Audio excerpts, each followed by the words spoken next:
is a piece of string. Let's suppose we cannot agree on a way to measure it. It looks this long next to Mary, who is holding it. But now it looks shorter, doesn't it, because Tommy is taller. That's a long way to go, especially when you have to walk it. Mary can get there faster because she is traveling faster. And the car driver will get there before either of them. The car travels faster, so the distance seems shorter. Knowing the depth of the water in the pool is important to us. Mary can't swim, so she wants to make sure the water won't come over her head.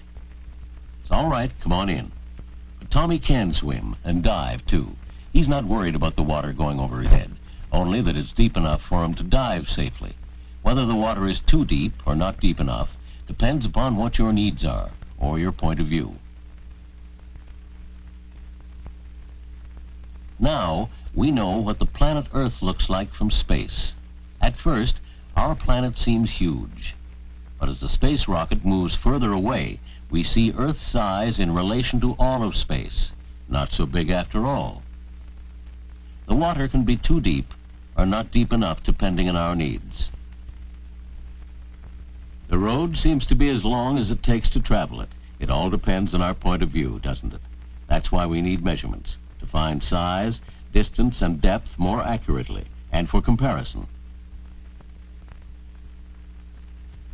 How do we measure the size of a dress? There's one way of telling. It should be the right size for you. It's measured against your body.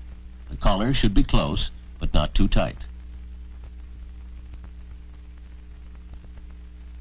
The waist should fit comfortably. And how about the length? Hemlines are important. It fits. It's just right for you. The size of your body is the measure of the size of the dress. And that's how the earliest forms of measurement were made. The cubit was the length from the tip of the middle finger to the elbow. The ark, built by Noah, was 300 cubits long, 50 cubits wide, and 30 cubits high.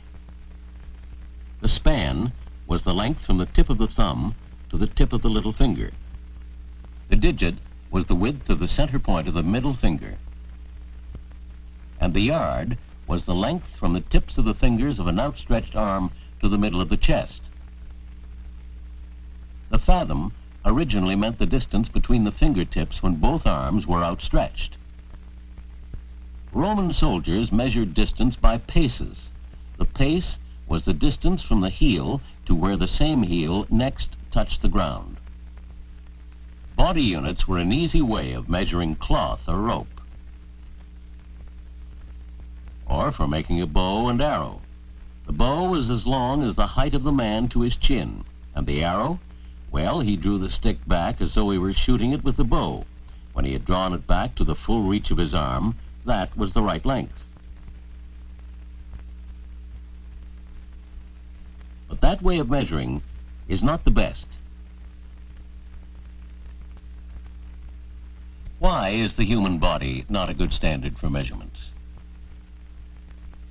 Mistress Quickly has come to buy some cloth for a new gown.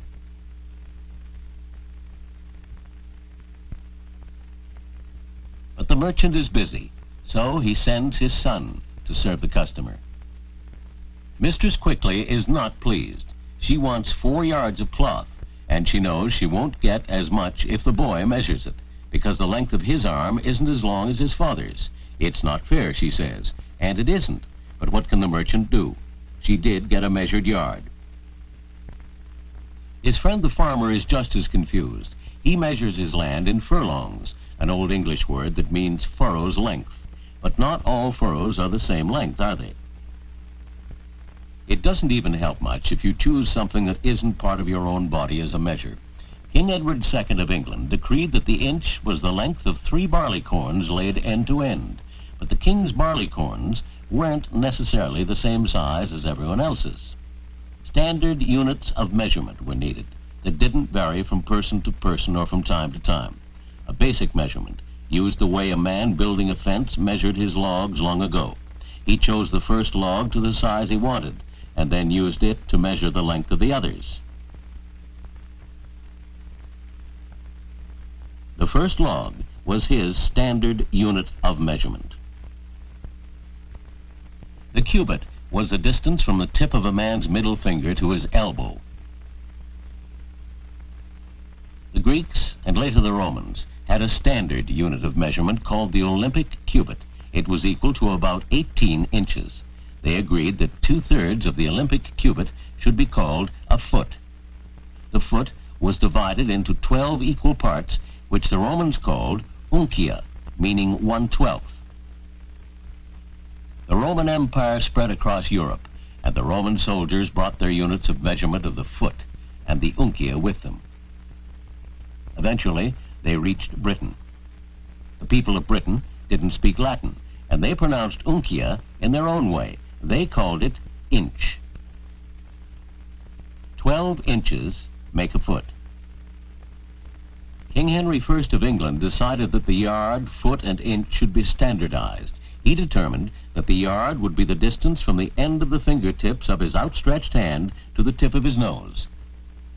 It was agreed that this standard yard should be divided into 3 equal units of measure called feet, and that each of these feet be divided into 12 equal units known as inches. 12 inches make a foot. 3 feet make a yard. Now the merchant had a standard unit for measuring Mistress Quickly's 4 yards of cloth. It would be the same amount for her as for everyone else. And when his son Jonathan served a customer, he measured the same length. Standard units of measurement meant that measuring would be more accurate and uniform.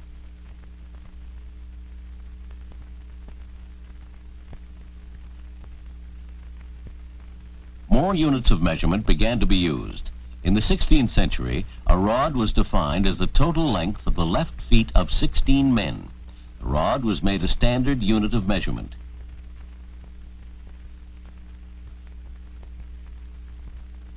It is exactly 5 1/2 yards, and the rod took its place in the list of standards. The farmer, who measured his fields in furlongs, now had a standard furlong, which was about 220 yards. It was decided to make this exactly 220 yards. So the furlong was added to the list of standards. Roman soldiers counted off distances in paces. They called 1,000 paces milia passum, a mile in English.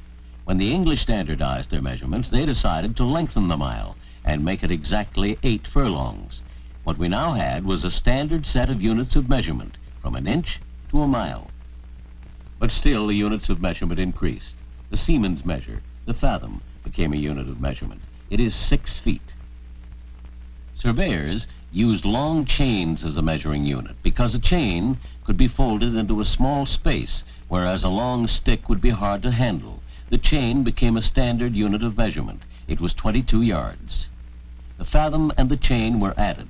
This is the English or common system of measurement. It is used by most English-speaking countries. Feet, fathoms, chains, furlongs. It's getting a bit complicated, isn't it? And the numbers are so uneven.